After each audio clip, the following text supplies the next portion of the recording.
আসসালামু আলাইকুম ওয়া রাহমাতুল্লাহি ওয়া বারাকাতুহু। বন্ধুরা, দেখতে পাচ্ছ আমার হাতে একটা অস্ট্রেলিয়ান ঘুঘু পাখির বাচ্চা আছে। এটাকে কালকে উড়িয়েছিলাম।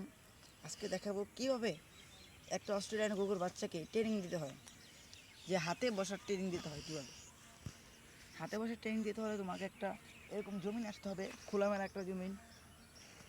এখানে আসার পরে পাখিটাকে এইভাবে রাখবা, এইভাবে ছেড়ে দিয়ে এই হাত পেতে দিবা, হাত চলে আসবে। আবার দেখাচ্ছি। ইস, ওকে মাটিতে বসতে দেওয়া যাবে না, মানে সহজে যাতে মাটিতে না পড়ে কষ্ট করে ধরতে হবে। আমি তো পারি না, এখন হয় না। এই মাটিতে বসতে দেওয়া যাবে না, পড়ার সাথে সাথেই যেভাবে হোক ধরতে হবে।